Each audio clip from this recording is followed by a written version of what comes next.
ассалому алайкум дӯстон, шумо дар шабакаи Taj MMA қарор доред ва мо имрӯз барои шумо абзори набарди навбатии Саймумин Мадиев бо лақаби Метро Люблиноро пешкаш мекунем. Мисли ҳар вақта дар ягон ҷо ба ҳузур шита лайк ҳазер кунен, мо боша видеоролика сар мекунем. Рафтем.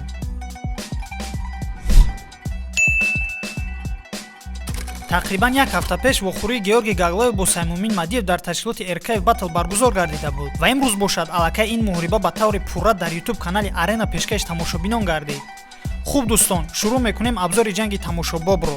Қоидаи муҳориба аз 3 раунди 2 дақиқага иборат аст. Қадди Георгий 1.73 см мебошад, аз Саймумин бошад 1.60 см. Георгий назар ба Саймумин дар вазн бартарӣ дошт. Георгий 61 кг, Саймумин бошад 57 кг. аммо дар сину сол бошад Саймумин 1 сол аз рақиби худ калонтар аст. Саймумин 25 сола ва Георгий бошад 24 сола мебошад. Раунди якумро рақиби Саймумин Георгий бо зарбаҳои по, яъне хайкикҳо оғоз кард ва дар ҳолати номувофиқ Георгий дарҳол аз гардани Саймумин қапид, ки ин ҳолат барои Саймумин хело номувофиқ буд ва аз ин ҳолат Саймумин ба осонӣ раҳо ёфт. Муҳориба бо як суръати баланд авҷ мегирид ва дар 1 дақиқа мондани раунди якум Саймумин Мадиев бо усули проход, яъне гузариши олӣ, рақибро аз по афтонд ва дар ҳолати замин будан Саймумин бо зарбаҳои дасти чапи худ барои Георгий мезад.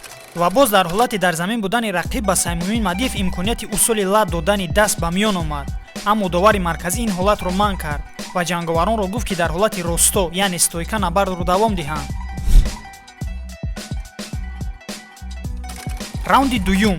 дар раунди дуюм Саймумин рақибро ба пуррагӣ аз замин бардошт, аммо афтонда натавонист, вале бо як бари худ бошад Георгиро аз по афтонд ва бо дасти худ усули буғӣ карданро истифода бурд, аммо довари марказӣ бошад боз ин ҳолатро манъ кард ва дар 1 дақиқа мондани раунди дуюм Саймумин Мадиев боз аз ҳамон усуле, ки дар дебюти аввали худ дар хардкор истифода карда буд, дар ин ҷо низ аз ҳамон усули лад додани даст истифода бурду Георгиро ба таслим шудан маҷбур кард ва ҳамин тавр дар ин муҳориба бо усули лад додани даст дар раунди дуюм Саймумин Мадиев ғалабаро ба даст овард. пас аз ғалаба Ризван гуфт, ки Саймумин дар серияи ғалабаҳо қарор дорад ва ин сеюмин ғалабаи пайҳами ӯ мебошад. пас аз ин дар мавриди суханронӣ Саймумин Мадиев ба тарафи Карней Тарасов гуфт, ки ту ҳангоми пресс-конференсия маро ба ҷанг даъват карда будӣ. Ту дар куҷоӣ? Биё ба октагон баро. Ба ман фарқ надорад ту чанд қадар вазн дорӣ.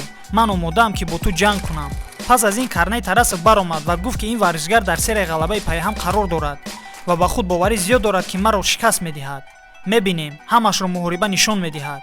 беҳтараш суханро кам кунем ва маросими рӯбарӯро баргузор кунем. ҳамин тавр онҳо маросими фейс ту фейс ё ин ки рӯбарӯро баргузор карданд ва барои ҷанги навбатӣ розигии худашонро доданд. Сараввал бо ин ғалаба Саймумин Мадиевро табрик мекунам ва пас аз он бошад дастаи ӯро.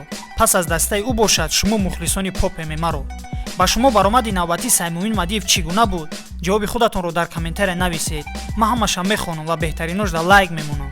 агар шумо ба шабакаи мо обуна нашуда бошед, ҳатман обуна шавед ва зангулачаро барои видеои навбатӣ гирён кунед, чунки ҳама вақт абзору хабарҳои поп ММА-ро мо пешкаши шумо мегардонем. то видеоролики навбатӣ, хайр. даст пушако даст да накафатанда, душмани тоҷик удара қапатанда, ҳаракат ба пеш қати команда, ҷони мадахеш ҷонам амватанда, парчаме тоҷики боло и сарда и фахре, ма бародарам дасти